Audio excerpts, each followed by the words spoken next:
Hey everyone, Eggman here with another video. Today we're going to talk about the top 10 cards from the Magnificent Collection, which gets released 1 week from today.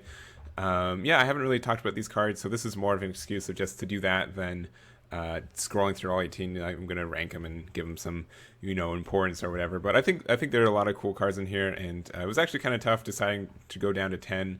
I was thinking, at first I should probably only do 5, and then I'm like, man, I'll just go up to 10. So there's that, and this is just a really interesting set, especially with its release date. I think it's kind of weird having it being released like the day before nationals, like having your big national event with a new meta the day of. I think that's kind of weird and unprecedented compared to other card games, and I think it's going to yield some mixed results. But luckily, they do have it pretty convenient to pre-order on site, and so at least there's not a scramble for cards. That's the biggest thing for me, is that I hate day one metas. When I was in Dallas last month, people having to like find the draft box for cards, which honestly didn't exist at that event, was just kind of stressful for I think a lot of people. So hopefully this works out. If you're not going to nationals and you don't have it pre-ordered, I would recommend considering using my TCG player link below.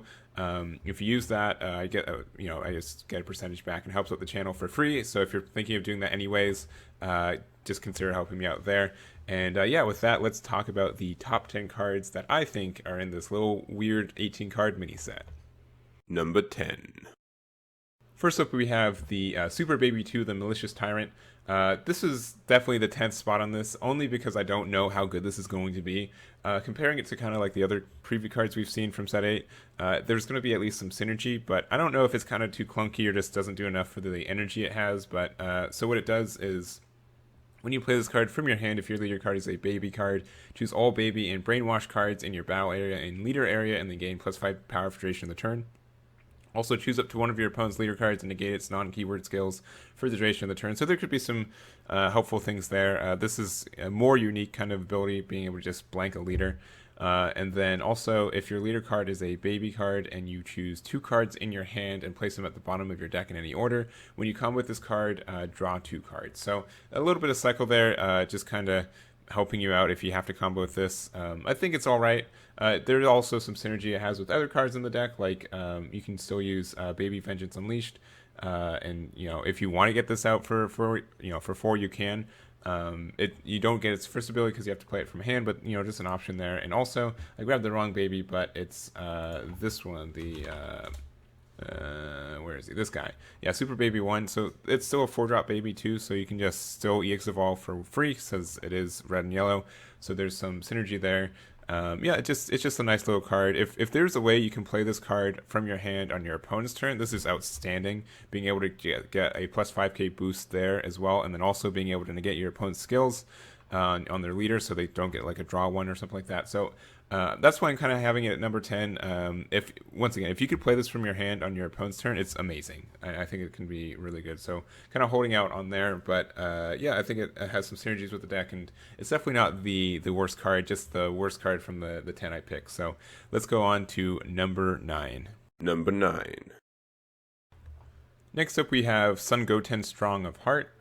So if your leader card is a brawler card, when you combo with this card, choose up to 1 red extra card field with an energy cost of 2 from your deck, place in your drop area, then shuffle your deck. If you place a card in your drop area, choose up to 1 of your energy, switch to active mode, and if you have 5 or less cards in your hand, draw 1. So this card's, I think, is pretty good. I think, unfortunately, it's maybe a little bit too many kind of restraints on it. Having to have a brawly leader for the first effect, I think, is rough. If this existed without, like, if the condition was reversed, where you could always combo this for to get Dormant Legend into your drop area for free, that'd be great. And then just the the draw 1 and untap an energy was restricted to a brawly leader, I think that'd be fine, because you'd still like being able to just get Dormant Legend consistently into your drop area, just so the 4-drop and 6-drop Broly can be, consistently put into decks and all that kind of stuff. I think that would have been good, but they restricted the whole thing to a Broly leader, which kind of sucks. Only because there are only 3 Broly leaders, and the red one it doesn't make sense for, because you already get it, in your drop area. You get it on the field for free already, so you're stuck with the OG green one, and also this movie promo, the black Broly.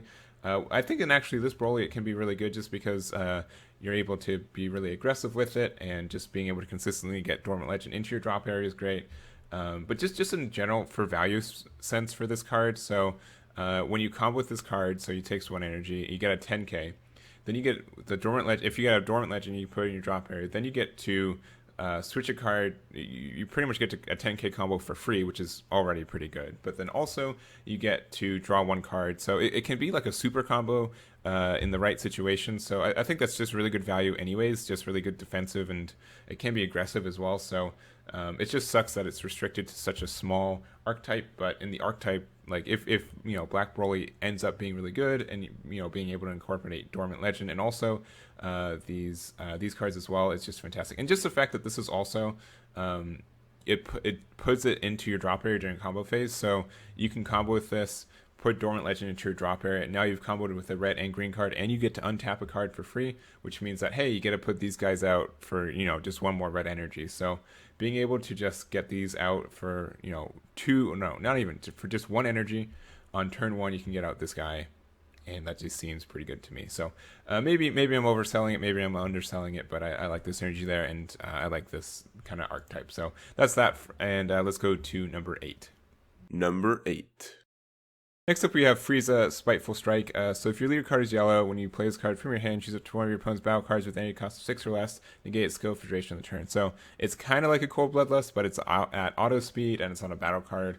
But I think it has some good synergy and has some potential. And it's kind of sucky that it's only from hand instead of being able to Frieza's Call, but you can have some synergy with the Golden Frieza deck, where you can use it to get Frieza Malicious Streak instead. And then when this card is sent to the drop area from the battle area, you can play a card for free, so you can get this 1-drop Frieza. So you can, there's some cheesy things you can do. Just have this sitting out here, and then if you give it blocker or anything like that, if this gets popped in your opponent's turn, you can just play this 1-drop for free, and you can really disrupt their plays as well. So there are probably ways to get rid of this in like the combo phase where it would really matter or something like that. I immediately couldn't think of them, but I think there's some synergy here, and it's kind of cute. Maybe it's too cute also, but I think this is an all right card, and it's just really flexible because it works for any yellow leader. So there's that, and let's go to number 8? No, we're on 7. We're going to go to 7. Number 7. All right, next up we have Combination Attack. This is just a really short and sweet card, but so it's a 2 cost, 1 blue, 1 red. And so choose up to 1 active battle also, which is really important. Choose up to 1 of your opponent's battle cards at any cost of 5 or less, return it to their owner's hand. Then choose up to 1 of your red or blue energy, switch to active mode. So being able to pop something during combo step, which with a 5 cost or less, is really important. The fact that it costs technically only 1, as long as you can activate it, is fantastic. I think this can be really good for control decks moving forward. And there's no constraint on leader color or anything like that. You just have to have 1 blue and 1 red. So I think that's a really easy cost to make as well. When we're, as we're moving towards this more defensive cards and all this kind of counterplay and being able to pop during battle, I think this can be a really good card during that. And it really makes your opponent think twice when they're trying to combo up to a card, especially with something without barrier or something that can be popped. This resolvement can just win you the game because your opponent's not expecting it. So in the very least, expect this card to be at least tested at Nationals.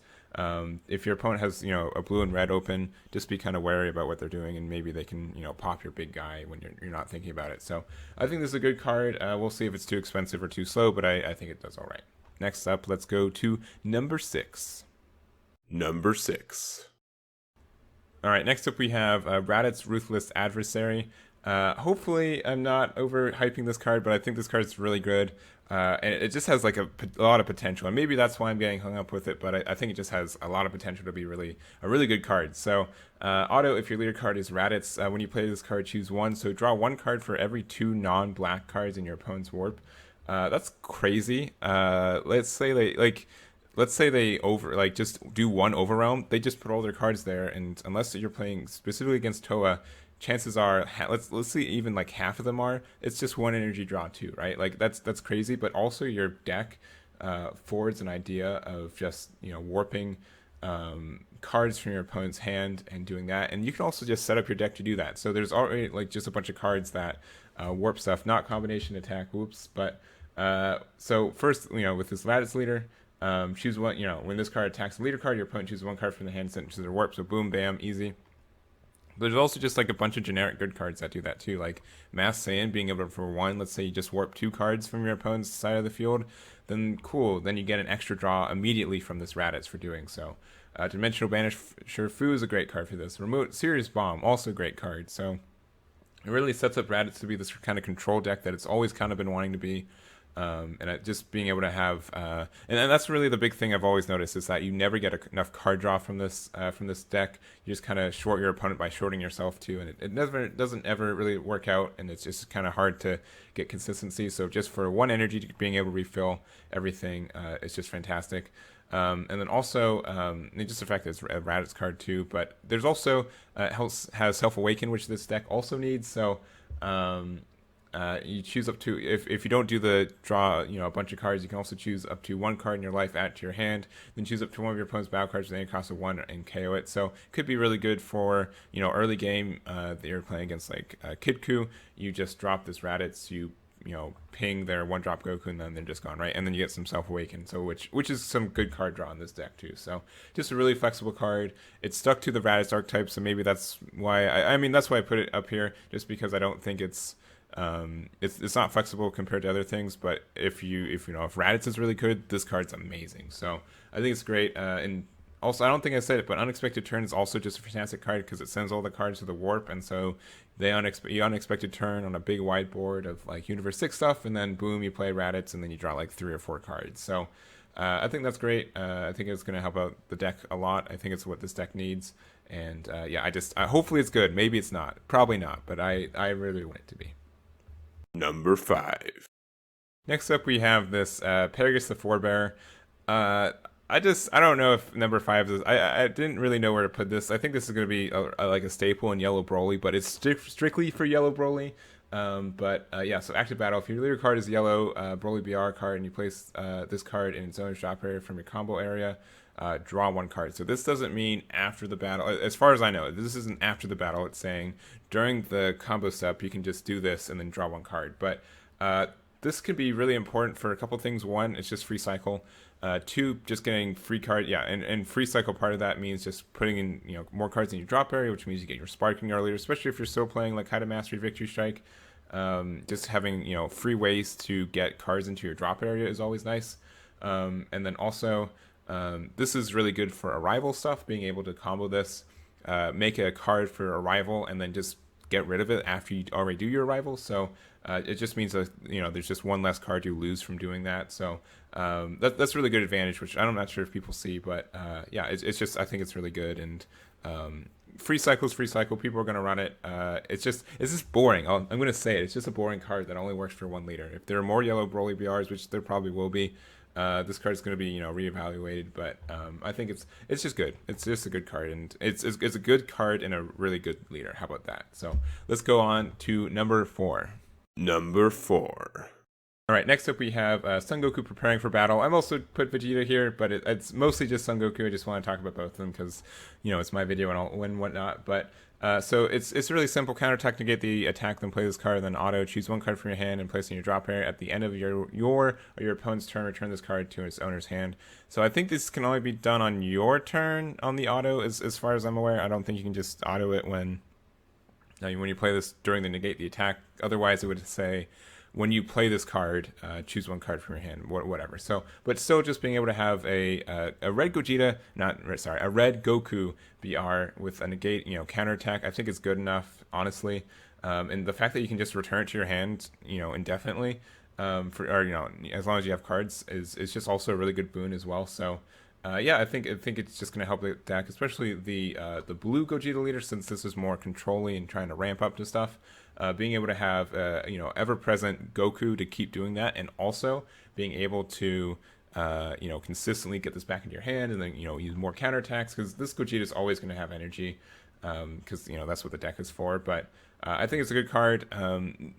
This obviously depends on how good this the blue Gojira deck does, but I think it's a good card for that archetype, and just any archetype that's kind of like a red control deck, being able to just negate attacks and then get it back. It of course it is a little costly with 2 energy, but if you have a deck that can do that, then it's good. So I like that. The Vegeta active main, place a card from your hand in your drop area, choose up to one Veku BR or Gojira BR card in your drop area, add it to your hand. Being able to just put these, Vegetas into your drop area when you need to during an active main timing can be helpful.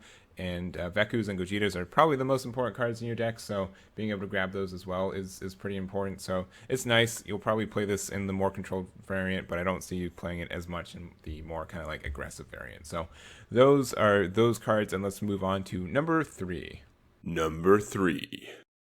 All right, next up we have Altered Reality. I really didn't know where to put this. I don't personally think it's super good, but I also think that a lot of people are going to be playing it, and I think it might be a little bit overhyped, but in general, it's Janemba support, which is honestly not super needed in my opinion. But so what's it do? It's a field card for 1 blue energy. Permanent all Janemba cards in your battle area gain barrier.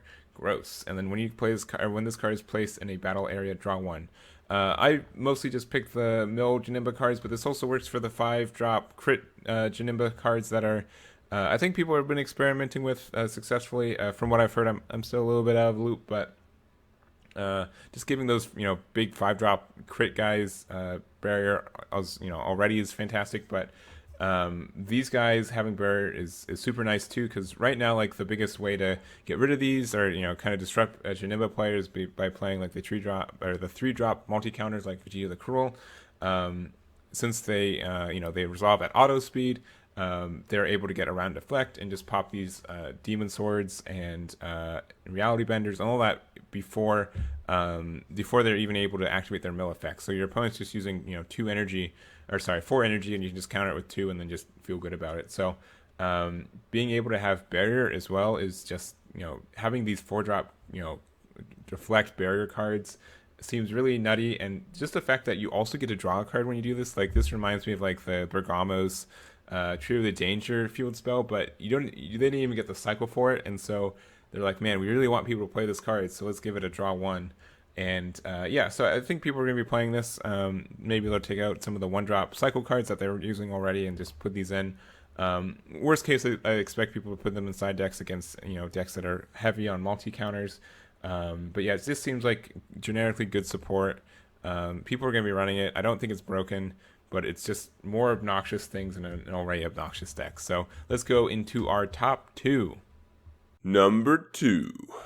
For number 2, we have Super Saiyan Broly All Out Assault. So this is an arrival for 1 yellow and 1 green. When you play this card, or when this card is switched to active mode by a skill during your turn, choose one. So choose 1 battle card with energy costs greater than or equal to your opponent's current energy and KO it.